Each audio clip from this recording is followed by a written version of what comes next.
नमस्कार मेरे सीएमजे के सेनापतियों, स्वागत है आप सभी का आपके अपने एजुकेशनल प्लेटफॉर्म कॉमर्स मेरी जान के ऊपर, जहां पर हम डिस्कस करते हैं कॉमर्स से रिलेटेड इंपॉर्टेंट टॉपिक। और अभी हम डिस्कस कर रहे हैं आपके राजफेड और आरसीडीएफ जूनियर अकाउंटेंट के अंदर आने वाले प्रैक्टिकल टॉपिक्स के बारे में। टॉपिक का नाम है टेंडरिंग एंड बिड इवोल्यूशन। पूरा चैप्टर हमने प्रैक्टिकल वे के अंदर वह पूरा चैप्टर हमने प्रैक्टिकल वे के अंदर, थ्योरेटिकल वे के अंदर पूरा चैप्टर हमने रिकॉर्ड कर लिया है। 4 क्लासेज बनी हैं, 3 से 3.5 घंटे का कंटेंट है। इन डेप्थ स्टडी किए हैं। हर एक टॉपिक के बाद में हमने एमसीक्यू जो एग्ज़ाम में पूछे जा सकते हैं वो आपके साथ डिस्कस किए हैं। सारा का सारा आपको हमारी ऐप के ऊपर मिल जाएगा। अभी हम करने वाले क्या हैं, अभी हम करने वाले हैं इस चैप्टर का रिवीजन।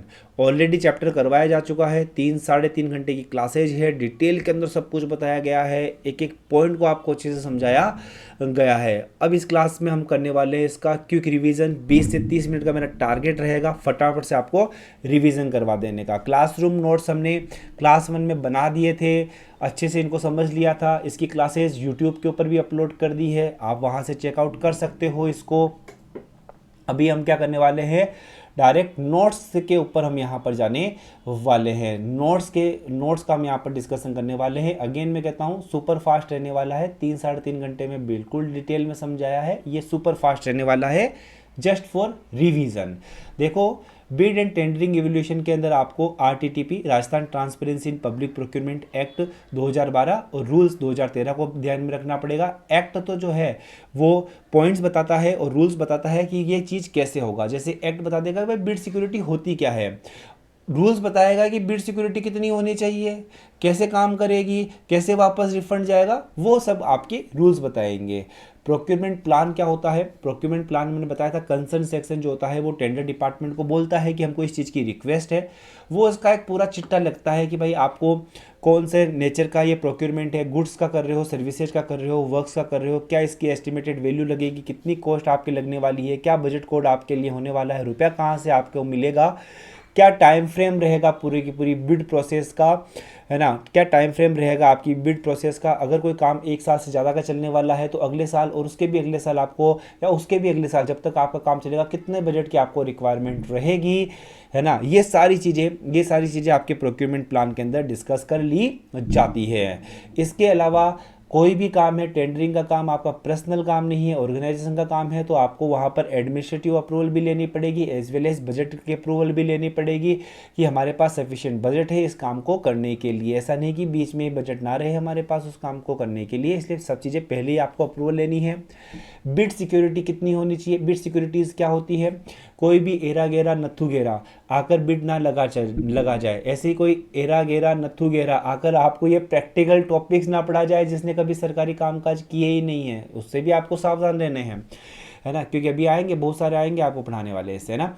तो बिड सिक्योरिटीज़ क्या होती है, बिड सिक्योरिटीज़ क्या होती है, कोई भी एरा गेरा नथु गेरा आकर बिड ना लगा जाए, मजाक मजाक में बिड ना लगा जाए, टाइम हमारा वेस्ट ना करे, उसके लिए हम क्या लेते हैं, बिड सिक्योरिटी लेते हैं। इसको हम ईएमडी भी कहते हैं, अर्नेस्ट मनी डिपॉजिट के नाम से भी इसको जाना जाता है। बिड सिक्योरिटीज़ वैसे कितनी होती है, एस्टिमेटेड वैल्यू की 2% होती है। देखो ये सब चीज़ें यहाँ पर आपको मैंने लिखाई है, क्लास में लिखाई है ना। बिड सिक्योरिटीज़ एस्टिमेटेड वैल्यू की कितनी होती है, 2% होती है। लेकिन एमएसएमई के केस में ये 5% हो सकती है, सिक इंडस्ट्रीज के केस में ये 1% होती है। रिफंडेबल है, अगर आपने सारी कंडीशन वगैरह पूरी की है लेकिन फिर भी अगर आपको टेंडर नहीं मिला है तो हम आपको ये रिफंड कर देंगे। क्यों दिया जाता है, जो प्रोक्योरमेंट एंटिटी है जो बिड मंगवा रही है उसको सुरक्षा प्रदान करने के लिए ये दी जाती है। आई बात समझ में। लेकिन जो छोटे मोटे काम हैं, 10,000 रुपये तक का कोई पीटी प्रोक्योरमेंट कर रहे हो, या फिर आप लिमिटेड बिडिंग कर रहे हो, लिमिटेड बिडिंग हम अभी आगे देखेंगे, वो कर रहे हो, तो आपको ये बिड सिक्योरिटी या ईएमडी देने की ज़रूरत नहीं होती है और बाद में आपको वापस से रिफंड कर दी जाती है। जब जो L1 होता है, जिसने सबसे लोअर कोटेड किया है, लोअर बिड लगी है, उसको जैसे ही उसको काम का अवार्ड होता है, उसके साथ एग्रीमेंट होता है और उसने परफॉर्मेंस सिक्योरिटी जमा करवा दी जाती है। परफॉर्मेंस सिक्योरिटीज़ क्या होती है, जिसको भी L1 को कॉन्ट्रैक्टर को या वेंडर को टेंडर मिलता है वो परफॉर्मेंस सिक्योरिटी जमा कराता है। बिड सिक्योरिटी तो एरा गेरा नतु गेरा ना कर दे, कोई भी ऐसे ही बिड ना कर दे। परफॉर्मेंस सिक्योरिटीज बोलो तो जिसको अवार्ड हुआ है वो टेंडर, वो अच्छे से काम करके देगा, इस बात के लिए वो परफॉर्मेंस सिक्योरिटीज़ क्या करता है, जमा करवाता है। देखो एमसीक्यू भर भर के हमने यहाँ पर आपके साथ डिस्कस किए हैं।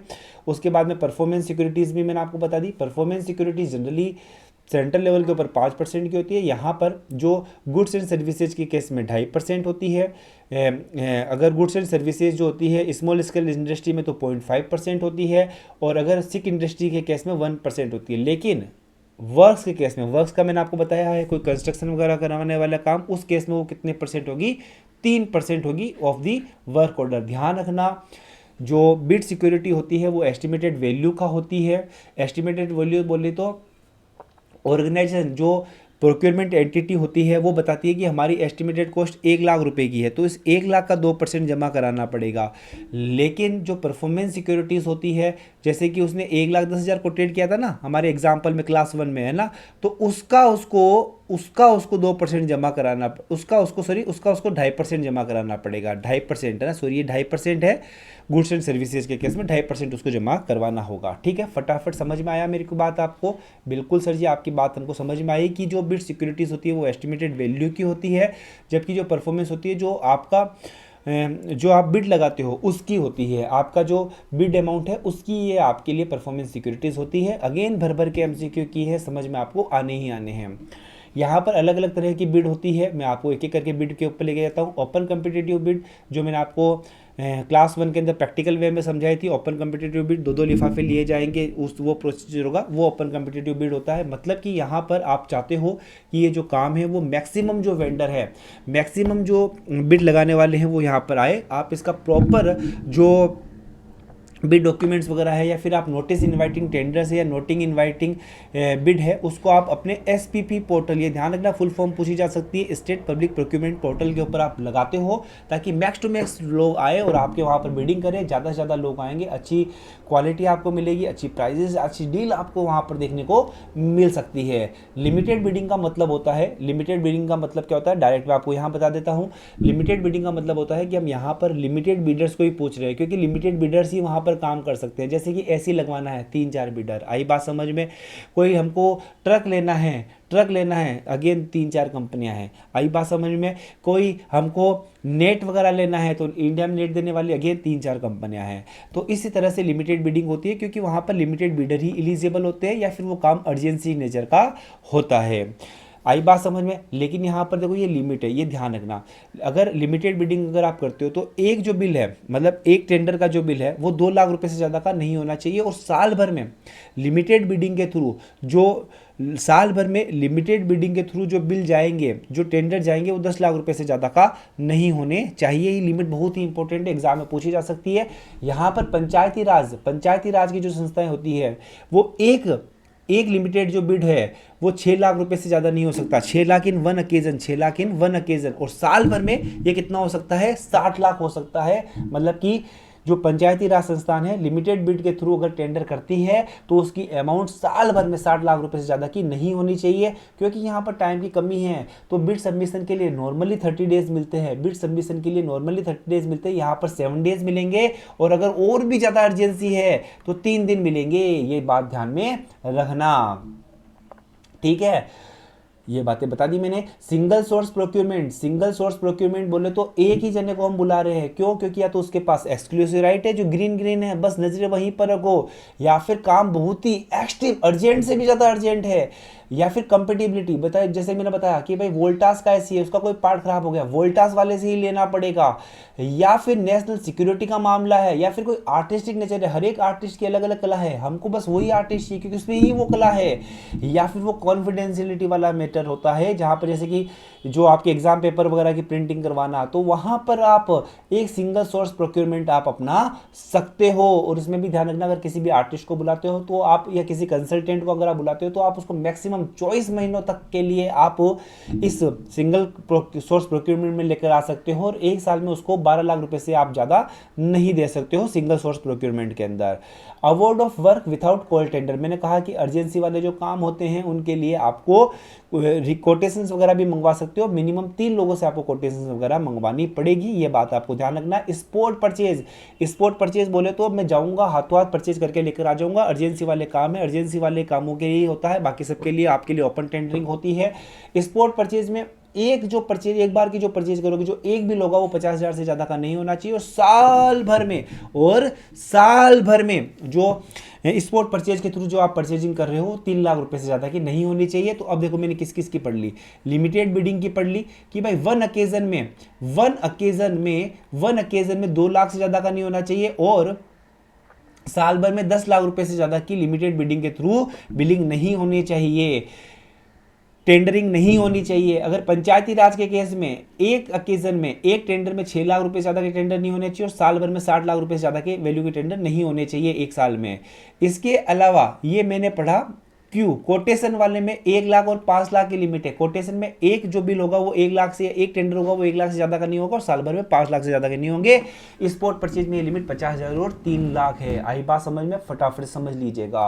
रेट कॉन्ट्रैक्ट क्या होता है, रेट कॉन्ट्रैक्ट के अंदर क्या होता है, जब पीरियड तो फिक्स है, हमको एक साल के अंदर आपसे ये एक ए नाम की क्वांटिटी लेनी है, लेकिन कितनी लेनी है वो हमको नहीं पता है। वहां पर हम क्या कर लेते हैं, आपके साथ रेट कॉन्ट्रैक्ट हम आपके साथ कर लेते हैं।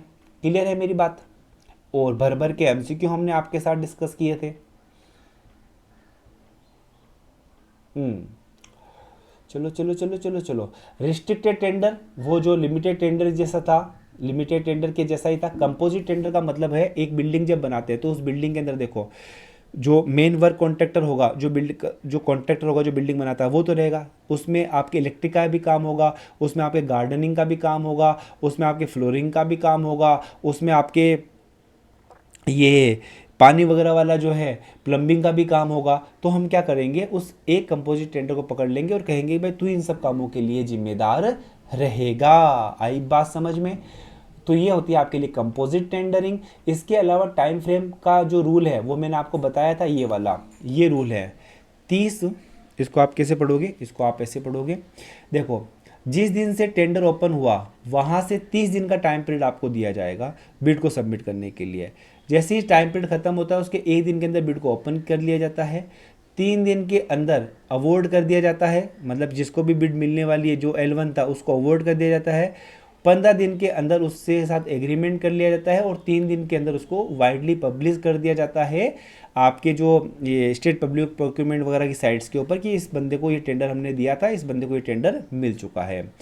अब यहाँ पर एक इम्पोर्टेंट चीज़ ये है कि देखो वैसे तो आपको टाइम पीरियड मिलेगा 30 दिन का, लेकिन अगर बीच में कुछ एड ऑन आ गए है ना, कुछ क्लेरिफिकेशन आ गया, तो उस क्लेरिफिकेशन से आपको 15 दिन का टाइम पीरियड और देना पड़ेगा। इंटरनेशनल केसेज में ये टाइम 30 दिन से बढ़कर 45 दिन का हो जाता है, और अगर बीच में कोई एड ऑन या क्लेरिफिकेशन आ गया तो वो इंटरनेशनल टेंडरिंग के केस में वो टाइम पीरियड बढ़ के 20 दिन का हो जाता है। मतलब कि अगर कहीं पर भी क्लेरिफिकेशन या एड ऑन आया है उस टेंडर की क्वालिफिकेशन वगैरह के अंदर, तो वहाँ से आपको 20 दिन का टाइम पीरियड आपको और देना पड़ेगा। आई बात समझ में। ये फिर हमने अगेन क्या क्या किए हैं, भर भर के एमसीक्यू किए हैं।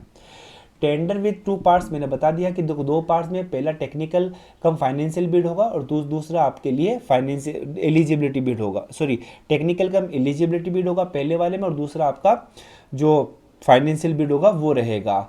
और 3 पार्ट्स में पहले एलिजिबिलिटी, फिर टेक्निकल बिड, और उसके बाद में फाइनेंशियल बिड आपके रहने वाली है। बिड्स को ओपन करने का जो तरीका होता है वो AN मेथड होता है। क्लास 1 में भी मैंने आपको बताया है इसको अच्छे से, ठीक है ना। फिर क्या किए हैं, भर भर के एमसीक्यू किए हैं, इतने एमसीक्यू किए हैं। उसके बाद में मैनुअल टेंडरिंग का जो प्रोसेस है वो मैंने आपको बता दिया। इलेक्ट्रॉनिक टेंडरिंग क्या होता है, आप इलेक्ट्रॉनिक माध्यम से टेंडरिंग करते हो, उसमें भी सेम जो लिफाफे होते हैं वो आपके ऑफिस में ही जमा कराने पड़ते हैं। लिफाफे जो होते हैं वो आपके ऑफिस में जमा कराने पड़ते हैं।